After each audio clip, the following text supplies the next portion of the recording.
Welcome to Black Hole Spoiler.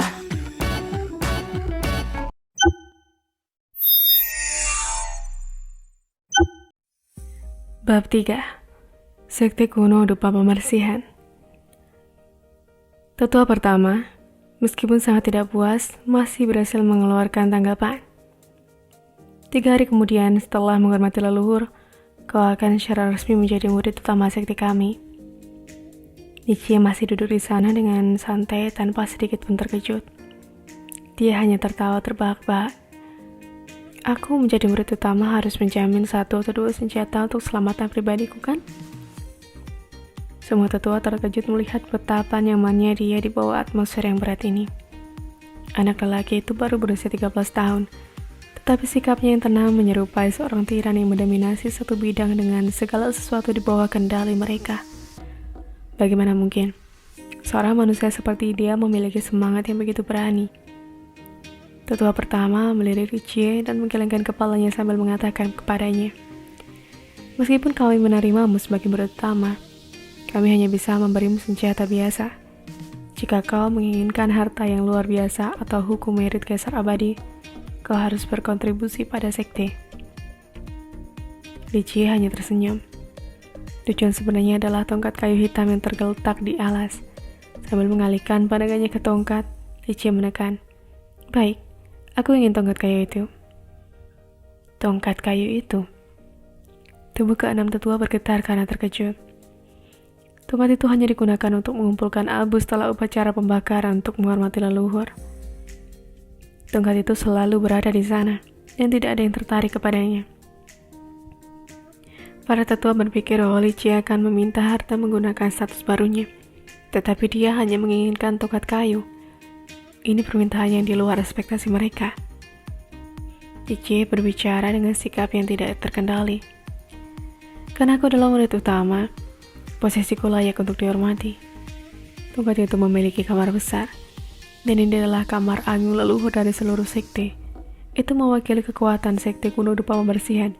Jadi, itu layak untuk posisiku yang saat ini sebagai murid utama."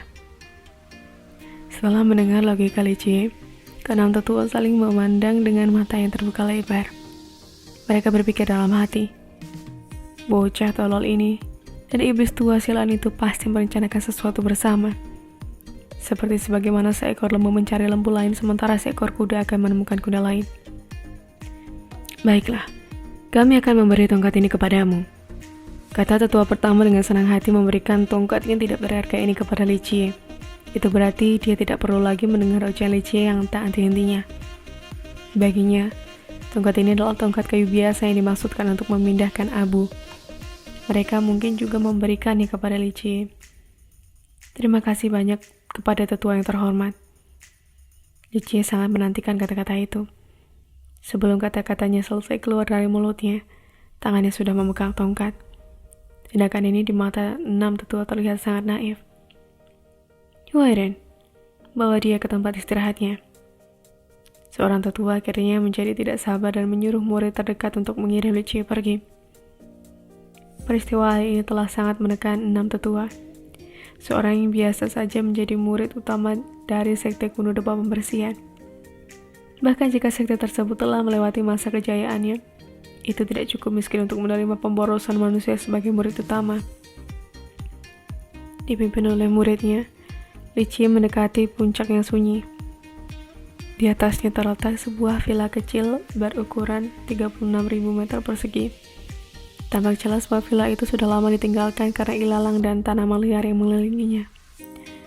Meskipun puncak ini jauh dari skalanya, itu masih bagian dari sekte kuno dupa pembersihan. Setelah membuka pintu, murid itu segera berkata, "Kakak pertama, tempat ini adalah menjadi rumahmu mulai sekarang." Berdasarkan waktu Nichie bergabung dengan sekte tersebut, Nichie akan menjadi juniornya.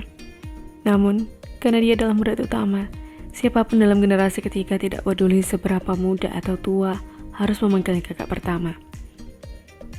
Nichie melirik murid yang jadi gini dan melihat sekeliling sebelum menganggukkan kepalanya.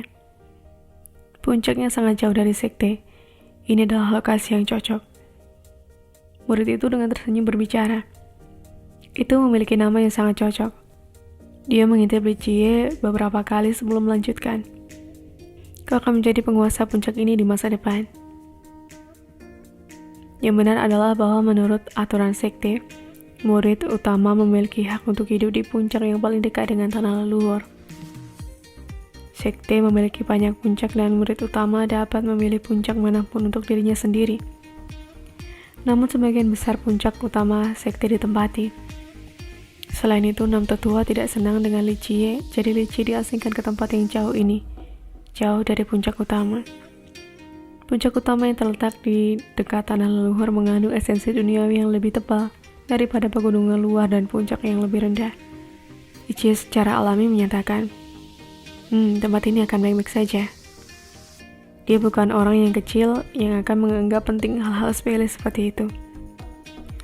Aku telah membawa semua kebutuhan sehari-hari untuk kakak pertama sebelumnya, kata adik laki-laki junior ini yang menangani masalah secara menyeluruh dengan mudah dan berpengalaman. Setelah mengurus semua barang yang diperlukan untuk kebutuhan sehari-hari Li Jie, dia dengan sopan berkata, "Jika kamu membutuhkan hal yang lain, datang saja ke pelataran luar untuk menemukanku." Sebelum murid itu pergi, Li Jie dengan santai bertanya, "Siapa namamu?" Murid itu terkejut dengan pertanyaan yang tiba-tiba itu. Dia tidak selalu memikirkan Li Jie.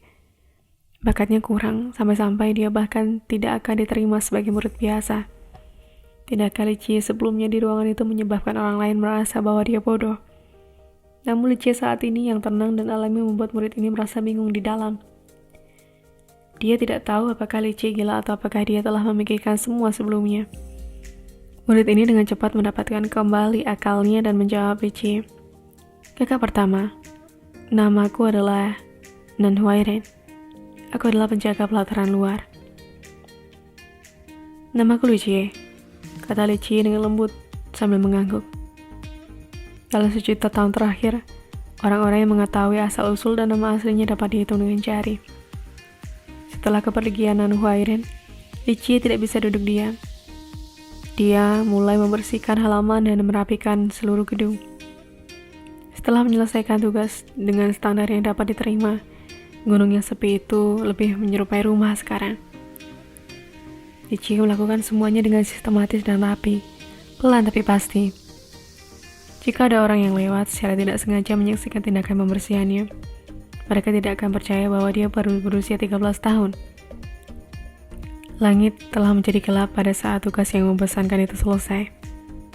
Li Jie merasa lelah dan lapar. Dia perlahan duduk di depan villa. Mengambil nafas dalam-dalam, dia mengeluarkan tongkat kayu yang sekarang diletakkan di pinggangnya. Dia dengan hati-hati mengamati tongkat yang digunakan orang untuk memindahkan abu. Ingatannya perlahan kembali kepadanya, menyebabkan dia menunjukkan senyum pahit. Dunia percaya bahwa jika kaisar abadi berhasil memikul kehendak surga, mereka akan menjadi abadi. Namun jika itu masalahnya, lalu di mana kaisar abadi Mingren, kaisar abadi Turi, dan semua kultivator yang tiada taranya di setiap era? Kemanakah mereka pergi? Li Jie perlahan mendapatkan kembali ketenangannya dan menghilangkan debu dan abu dari tongkat.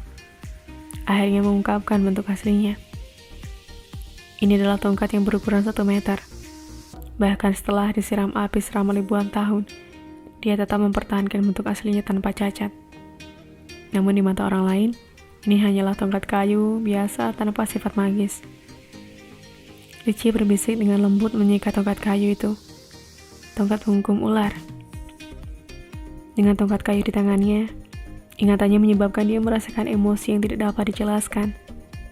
Kembali pada hari ketika Mingren tanpa kehendak surga, Li Jie sebagai penguasa kaisar abadi masa depan ini telah mengajar sekelompok anak-anak yang akan menjadi jenderal setia Mingren. Karena Li Jie ingin merawat mereka dengan baik, dia secara khusus mengambil tongkat penghukum ulah dari hutan iblis. Para remaja yang akan menginjak 9 dunia di bawah kaki mereka semuanya adalah korban tongkat ini. Setelah menyelesaikan pelatihan mereka, dia meninggalkan tongkat ini di sini di sekte kuno dupa pembersihan dan di sini tetap sampai sekarang. Mencengkeram tongkat dengan erat, Li Jie membenamkan dirinya lebih dalam ke dalam ingatannya. Melarikan diri dari gua iblis abadi, dan dia akhirnya mendapatkan kembali tubuhnya, dan jiwanya terbebas dari kendali gagak hitam. Namun, waktu tidak berbelas kasih. Semua orang yang dulunya adalah teman dan keluarganya seperti Dewa Alkimia, Kaisar Abadi Suwisi, Kaisar Abadi Minren, dan bahkan Raja Naga Hitam termasyhur yang selamat dari 3 era, semuanya telah meninggalkan dunia ini. Pada awal era Gersang, dia hanya seorang gembala muda. Untuk menemukan domba yang hilang, dia pergi ke gua untuk dipenjarakan oleh Gua Iblis Abadi. Dia terpaksa mengikuti jalan yang dibayangkan tuannya dari tubuh gagaknya dari zaman ke zaman. Pada saat itu Lici sangat ketakutan. Dia terbang tanpa istirahat melintasi pemakaman terlarang, melakukan perjalanan melintasi 9 negeri, melintasi 9 dunia, dan pada akhirnya dia masih tidak punya pilihan selain kembali ke Gua Iblis Abadi. Namun karena ini, dia telah mengalami bahaya dan misteri dunia yang tak terhitung jumlahnya. Dia menginjak tanah yang bahkan tidak akan dijauhi oleh para gon berbudi luhur yang tak terkalahkan. Tekadnya yang dilanda kesulitan sepanjang era menjadi tak tergoyahkan. Sejak saat itu, dia tidak mau selamanya tinggal sebagai budak dari Gua Iblis Abadi. Dia merumuskan rencana besar untuk memotong semua segel dan formasi roh abadi di dalam jiwanya. Untuk melarikan diri dari tubuh gagak hitam, untuk kebebasannya sendiri dan untuk mendapatkan kembali tubuhnya. Dia terus-menerus memimpin banyak orang jenius di jalan kultivasi. Yang terbesar dari anak-anak muda ini mampu bertarung di jalan yang tak tertandingi di bawah langit untuk mendapatkan kehendak surga. Tapi hari ini ketika Lici kembali ke tubuh lamanya untuk menjadi manusia sekali lagi, semua temannya telah meninggalkannya. Mengambil nafas terakhirnya yang dalam untuk mengesampingkan rasa sakitnya, dia sekali lagi memperkuat tekadnya untuk menghancurkan semua rintangan dan menghancurkan jiwa-jiwa orang-orang di Gua Iblis Abadi.